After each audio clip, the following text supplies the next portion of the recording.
Hello everybody and welcome to Omnipoke, the channel that brings you guys everything Pokemon. If you guys are looking for PTC geocodes, including the new V-Union boxes, make sure you check out the Potown store where you can get 5% off your order using code Omnipoke. Today, Joe and I are here for the weekly recap of the results of this week's online tournaments. There's 7 we're going to take a look at today. The meta really is starting to settle down and we're just now starting to see the ebbs and flows of things being popular and then things countering them. So this will likely be a bit of a shorter video than the past couple that we've done, and then we'll probably move these to like every other week just because it is going to get there's going to be less and less new information, so to speak. But yeah, we're kicking things off with the Turtwix Den standard tournament where we saw Zacian win. It's been a while since we've seen a Zacian actually win an overall tournament, I think. It's been very popular throughout the first few weeks of the meta, but it hasn't had a win in a little while, so it's cool to see it making its way to the top again. Yeah, and I think Double Scrapper is a pretty big, important card to have in the list. Not only for Mirror, but there's so much Suicune that you need to insta find those cards. I mean, you have the Rotom phones and the right hand that can cherry pick. You actually have a reasonable chance of getting towards them. So I think that's pretty much core now in Zacian Zam going forward. Yeah, I've seen. I played. This was the first deck I played for sort of post rotation because it was super cheap and I wasn't sure what I wanted to invest into. And I always was interested in adding a Crobat to the list. And even though we're only going to look at a handful of lists today, of the Zacian lists I saw, I think Crobat is becoming more standard now, which is interesting because I liked it, but I convinced myself that it wasn't ideal just because of the lack of or the small amount of basics you play and just being able to. In the matchups where you need Zamazenta, just being able to not have an extra 2 prizer that could be a liability and stuff. So it's interesting that we have ended up going down or a lot of lists have gone down the Crobat route, but I completely get it because just being able to quick ball out some draw to be able to find boss or whatever is really nice, considering the draw options with this deck are pretty much limited to exactly the Guru and Rotom phones and then the Intrepid Sword that aren't just supporters. So yeah, I must admit I do like the Crobat, and I think it is becoming more standard, which is cool. Other than that, the list again looks pretty standard though. I think in general this is still one of the best kind of tempo decks. I think it struggles with some of the VMAXs that can maybe at least tank a hit from a Zacian, obviously, but then be able to maybe take 2 prizes or 2 Zacians out. Some of the more aggressive ones, some of the two energy attacking ones, I think it will struggle with.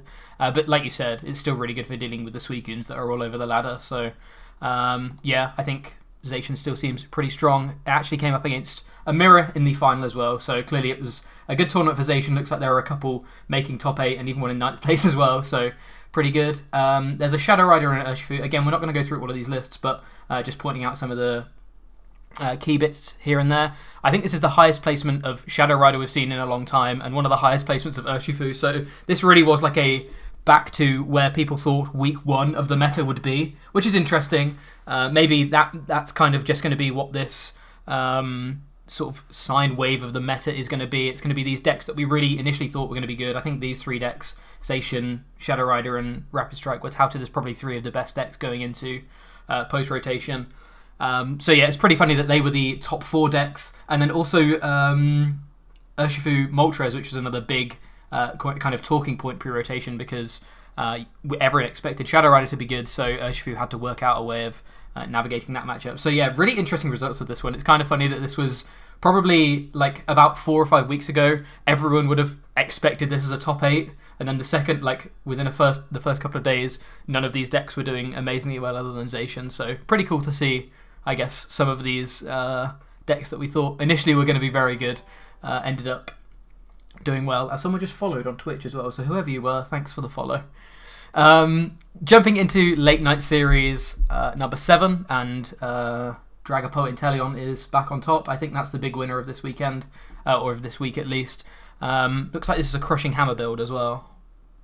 Yeah, I really like 3 Path. I think that's like my sweet spot right now. There's so few Shadow Riders, and you face way more like Mirror, and you face way more Jolteon, that 3 is making more sense. You still need the higher count just for your answer to Zamazenta, but I like that space being stolen. I'm not a huge fan of only 7 energy. I know you have the Fog Crystal outs, but so often you would prefer to commit your like crystals and quick balls to getting your Pokemon out, that you don't want to be forced into energy situations, and you'd rather not shady dealing just for fog crystals. You'd rather like naturally find those so you can find these spiky cards. Crushing Hammer is obviously good in Mirror though, and that's like quite an important archetype. Buys you more time in the Zacian matchup, so there are benefits to it. Also, can be one of your only defenses against Single Strike, because they can obviously just pound through you. If they make like one Umbreon, it's basically game over. Yeah. So Crushing Hammer is a way to steal back tempo whilst also like dealing with their Houndours quite quickly. Yeah. I'm still a fan of Waves over Crushing, but a lot of people have been playing Crushing, so you can't really argue with it too much. Yeah. The other thing with the low energy count as well is you're already playing 3 Quick Ball as well, so your Fog Crystals are already under much more pressure anyway. So dropping down to 3 energy, which when we've seen lists play up to even 5, is a bit spooky. But again, I guess that's what you have to do when you're finding space for 3 more cards than just one fan of Waves compared to that kind of build. So yeah, it's a bit awkward, but this deck is still proving to be not just kind of a counter deck, it's actually maintaining itself as one of the strongest decks in the format now. And it's even got to the point where people have started playing 70 HP Sobbles as well, which is crazy because Keep Calling is such a strong attack for setting up your Sobbles. We've seen counts from like all over the spectrum, from 4 Keep Calling all the way up to, I've seen a couple of lists playing 4 70 HPs, which is crazy. I think for me, 3 Keep Calling and 1 70 HP one makes the most sense, just because it means if you can get the 70 HP one, you can guarantee a Drizzile, and from there you can probably get into the game to be able to put 2 or 3 Sobbles down later on. So I think for me it's still a 3-1 split, just because Keep Calling can be very clutch in certain situations. But yeah, that's how strong Dragapult has become. It has started to even warp the metagame of the Intellion lines now, which is pretty cool. Not just a meme, I guess. It looks like there was a lot of Suicune Ludicolo in this tournament, because that was taking the 2nd, 3rd, and 5th place spots. We've got another Rapid Strike Urshi, and Moltres there. Single Strike still representing, and a couple of the other key pieces. The only one non-first place list we're going to look at today, I think, is going to be this Blaziken list, and this is going to be one that I think I'm going to try and mess around with this week, because back when Blaziken first came out, me and Joe kind of came up. Well, it wasn't us actually. It was one of our viewers that initially mentioned kind of Blaziken Cheryl, and we built it, and it always felt a bit like it had nothing to go on at the end of the game. There was no big burst potential. Turns out Vaporeon could be that. Because Vaporeon can do 2 for 200, which works out perfectly with Blaziken's numbers, because it means that these 130 pokes aren't doing nothing, which is great. It means you can play this Cheryl engine when in a format where there's not actually too much that can one-shot you as a Blaziken. It's basically only Suicune, right? So there's not too much. You're not under threat from too much, I guess, like the Single Strike VMAX is also another one. But, you know, it's not too bad for Blazikens right now. So it means against things like Dragapult and Jolteon and all of that stuff, Cheryl is just going to be such a high value card that you're really going to be able to ruin a lot of people's day with that, which is really cool. And then you've got the late game finisher of the Vaporeon, which can do 2 for 200 or 3 for 200 in this build, which is the weird thing. This build isn't playing any Elemental Badge, and I think when me and Joe looked at this list, immediately we were like, we want to put some Elemental Badge in here, because it means that you can just have a Vaporeon V on your bench, and it's a threat, because immediately you can just attach a badge, evolve, pop on a Rapid Strike, and do 2 for 200 and finish the game, which is a lot more threatening than having to actually attach an energy with Blaziken's attack and hope it doesn't get bossed up or whatever. Even just being able to put 2 Vaporeon down and say, look, I'm going to checkmate you next turn is going to be really important. So I think I definitely find space for at least 1, probably 2 badges. You have the Cinccino's to be able to hopefully draw into them. You have, a fair few draw supporters in here anyway that aren't Cheryl. But this is a list that I really want to mess around with, because it seems like it could be pretty annoying for certain decks in the format right now. I haven't looked at the metagame of many of the tournaments. Maybe after the video I'll take a quick look just to see whether this translated into more people playing it, and it turned out the win rate wasn't great. But it's definitely something I want to try out. I was kind of a fan of Vaporeon when we did the set review, but I haven't worked out how to play it yet. But yeah, maybe this Blaziken Cheryl idea that we had back in the Chilling Rain days that just kind of never really went anywhere, maybe this is the way forward now. Yeah, I mean, it certainly benefits from the amount of like Draga and Jolteon that are all set up damage based is part of their win condition, and even Urshifu is still in and around. So it's basically taking out the Sylveon part of Sylveon and just trying to have a different win condition now, where you have this is the 200 that sets up, like, you know, comes in after the Blaziken, I guess, but you're always threatening that Cheryl. And when it's open deck list, there's 3 Make Use Encinos in play and 4 Cheryl in the build. It really makes your opponent play very differently. And you can just end up beating them in like tempo just by flip-flopping between the Blaziken and the Vaporeon. I think too, Boss makes me kind of scared because Vaporeon's damage is so poor. Like just doing the 100 into the 200 when you don't have any like pings or anything to help you out makes me really nervous. I'd want to always be able to boss and hit something with the Blaziken when I need to. So I'd look to try and work one of those in. Haven't played with the Hyper Potions, so I don't know how good they are. Those are kind of the things I'm eyeing up. And maybe you can go all the way down. Like I would probably just cut the spirals for the tools for the Vaporeon. Yeah, I like that. Because you can use captures as well and just get rid of them with Make Do. Yeah. And the Hyper Potions are looking sus to me, but otherwise looks very solid.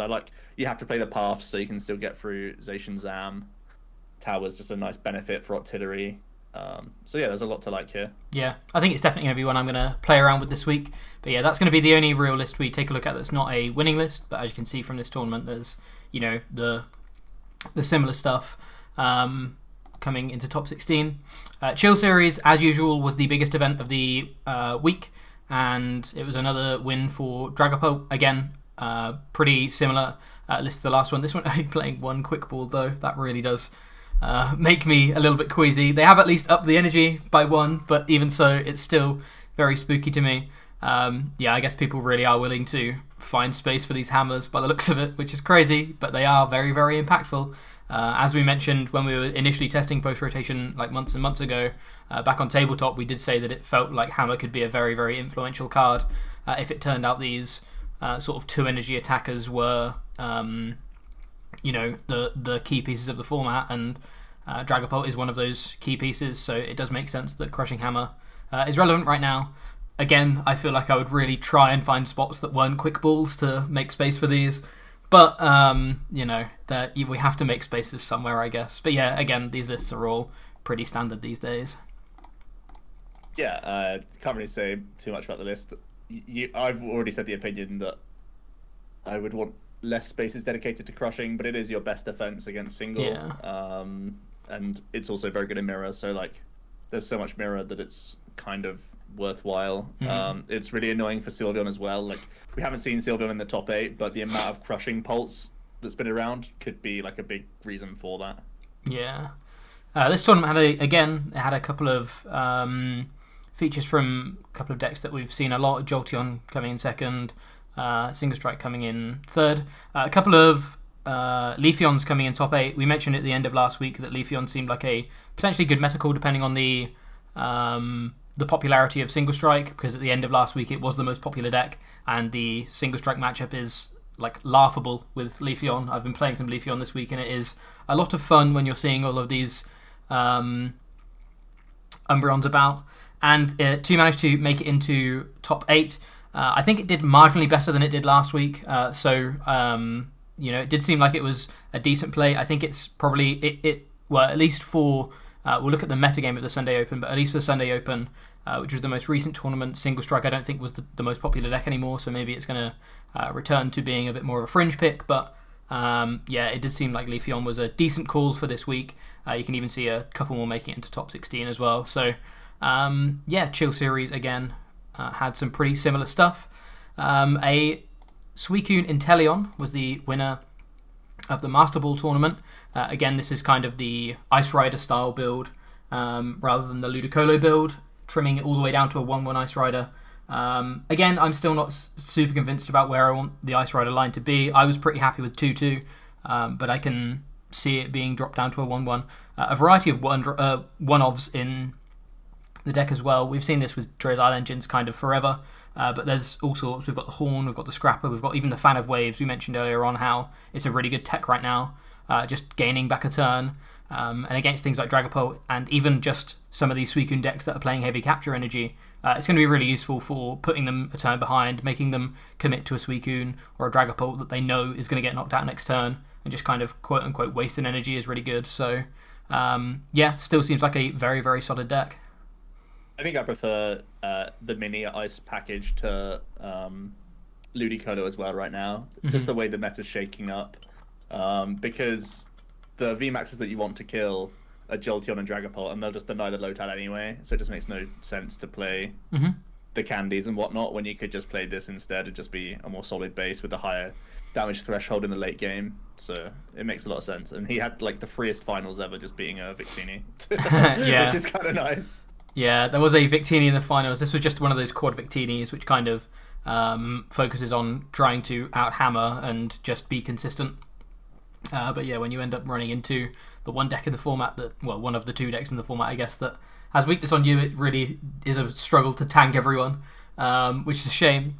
But again, nothing too surprising. Some Dragapults, some single strikes, a couple more Leafeons making top 8 there, and then a lot more single strike into top 16.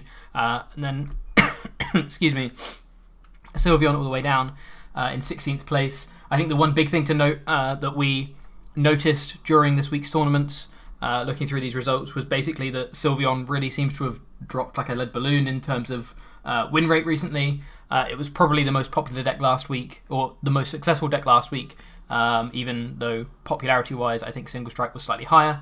So it's not surprising that it was, one, probably targeted a bit more this week, but two, a lot of people maybe jumped ship because they felt like it was going to be targeted and moved towards some of these other picks, maybe even moving on to things like Leafeon to try and target those single strike decks down. So yeah, Sylveon kind of was doing really, really well, but this week it hasn't done too great.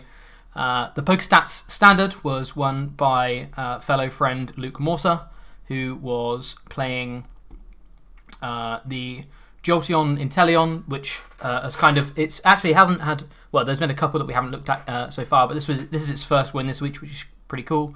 Playing the double Cheryl, which is something that a couple of people, including one of our friends, has been testing quite heavily recently. So it was cool to see his idea come to fruition, even though it was someone else piloting it. Double Cheryls, again, similar to the whole Blaziken idea. Cheryl seems like a very, very solid card right now. There's a lot of decks that look to two-shot you. Basically, you're only ever going to be one-shot as a Jolteon by any of the fighting decks, which you're probably going to be losing like no matter what text you play, so don't lean into them too much. And then against the other Jolteons, the Dragapults, even things like the Suicunes that aren't playing the Ludicolo package, you're going to get a lot of value off of Cheryl, which is going to give you more time to sprinkle damage. It's going to give you more time to quick shooting, more time to do 100 snipes everywhere. And yeah, it just seems really, really solid. Also helps out in the mirror if you're playing one more Cheryl than them, because it means that you can Cheryl early game for kind of middle, not too much value, and then still get the big late game Cheryl to swing the game back in your favor. But yeah, it's again still a very, very solid archetype. 3 quick shooting is interesting. I think that really shows people are trying to target down these Sobbles right now and some of these other basics, but also it can lead to being able to do cool things with like 220 HP, 240 HP Pokemon, where you can take 4 prizes in turns just because you have 1 extra quick shooting across a couple of turns, which is cool. So yeah, I'm not convinced what line I play. I must admit, Jolteon's still a deck I haven't played with too much. I played against it a lot, but I haven't played with it myself too much, so I'm not sure whether I'd be leaning into 3 quick shootings or whether I'd try and find a space somewhere, but I can see the value in the third one at least. Yeah, I think this is the most like straightforward list you'll see. Yeah. I think it's like the most copy-paste kind of list that just like, this is the consistent way to play it. Yeah. I would still min-max a path and play an extra level ball, but other than that, it just looks like clean and fine. Maybe min-max a Sobble, otherwise it's like looking very good. Yeah, I love this as well. I love this list as, like you say, just a pick up and play style list, because it just feels like it's got good counts of pretty much everything, which is nice. So yeah, that was won by Luke Morsa, beating out a Leafeon in the final, and then again a couple of single strikes, a couple of other Intellion decks, Dragapults here and there, rounding out the top 8. The $1,000 cash-free GG cash brackets free GG tour was it was back to single strike meta. 3 of the single strikes making all the way to the top 3 placements, which is pretty cool. This is something that I actually have seen more recently. I've seen, at least this week or the past 7 days or so, a lot of the lists going down to a 3-1 Urshifu basically respecting Dragapult and just saying, two of these cards are probably going to be, or some of these cards are going to be dead with Dragapult's Rise. Like you said, we need to focus on just finding an Umbreon. So instead, trimming those down and actually playing an Ordinary Rod, which is interesting. I've seen a couple of lists playing Rod plus a thinner line of Urshi, which I don't hate. I think Urshifu is still a fantastic answer for many of these 2-prize Pokemon, but with Dragapult on the rise, you really don't want to start an Urshifu because it can be one of the only ways they get back into the game. If you start Urshifu and you have to bench enough Houndours for them to eventually just sprinkle enough damage on to just about win the game. Like Joe said, setting up an Umbreon almost always checkmates them, but there can be situations, and especially starting Urshifu is pretty rough. So I don't mind that cut at all. I also, personally, from playing the deck, have noticed that going down to 2 bosses orders and playing going down to 2 bosses orders because you're playing the Umbreons can mean early draws of Umbreon when you don't need them can hurt. So I really don't mind the Rod as well. And also, sometimes the deck can run out of energy here and there, so it can also get back energy. So I actually really do like the one of Ordinary Rod. I'm not sure whether I would only play one VMAX. I think I would personally play a 3-2 and find my space somewhere else. But I don't mind dropping at least one baby Urshifu just as of playing the deck more recently. Yeah, I don't really like the Ordinary Rod because I'm a paranoid prize kind of guy. And the thing that scares me most about this list is 2 balloon, 1 switch. Even though you have Scrapper to get rid of jammers, makes me so nervous. I know a lot of people have gone to just no balloon, 2 switch, and I think I actually prefer that. But I would immediately flip-flop the counts at the very least. Yeah, I was going to say Yeah, go on. I was going to say we mentioned last week a lot of these lists were playing the 2 balloon, 1 switch, and I think we said last week that it feels like Jammer and Scrapper are very, very popular at the moment, just from hitting. Yeah. They hit so much. It's not like they're specifically targeting anything down, maybe other than capes, but like they just hit so much right now. So yeah, I think heavier switch is much nicer. Yeah, even Mirror can abuse it, right? Because Mean Look is actually like a play they can do to trap and buy turns.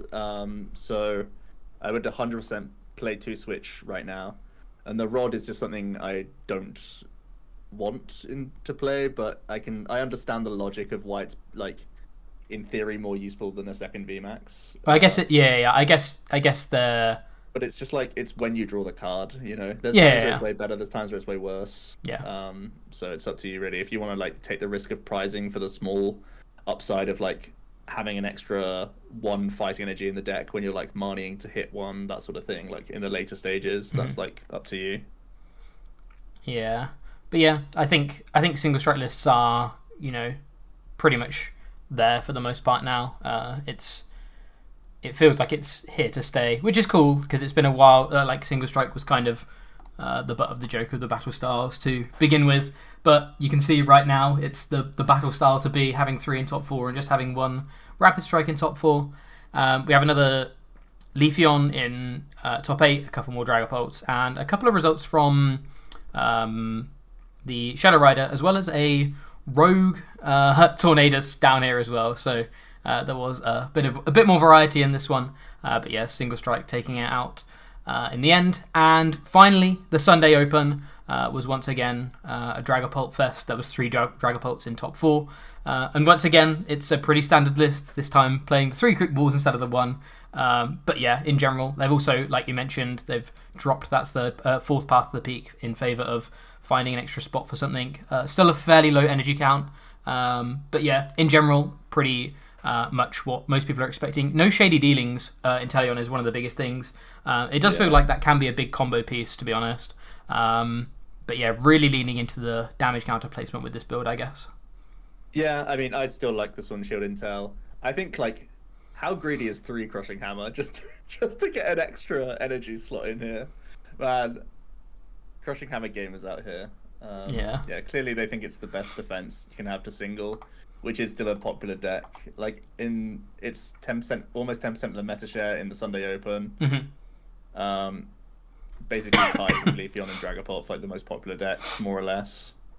And you get a lot of value, even in Leafeon matchups. I guess against a lot of value. I guess against all of those, you're never too Silencing and Crushing Hammerheads, right? Because Leafeon feels like it can get around it for turn 1, but from turn 2 they need to be attacking. They can't be using Greening Cells, so they maybe have one Raihan. And other than they that, play like 8 energy as well. So at any point you just Marley them, they miss a turn attachment. Yeah. You just get straight back in there, especially because they need Raihan to catch up, and you can set your game plan to be like pinging for prizes rather than like attacking into stuff for prizes. Yeah. To just like not allow the Raihan to take effect until you've completely wiped them of their stuff. Yeah, really feels like board control is the name of the game right now, with Dragapo Intellion targeting down things like Sobbles and stuff. Leafeon being very popular this week, basically just because Umbreon is very popular, so being able to capitalize on that. And then Umbreon being able to target down whatever. All 3 of the top decks really look to manipulate the board state, and it's not until you hit things like decks 4 and 5, Zacian and Sylveon, where they're just looking to smack at whatever's in front of them. So yeah, board control is the name of the game right now, and I don't think it's going to be changing anytime soon. Interesting to see Jolteon all the way down in like 8th place for most popular, because this was one of the most popular archetypes last week. So people maybe trying different things, maybe fed up of playing mirrors and stuff.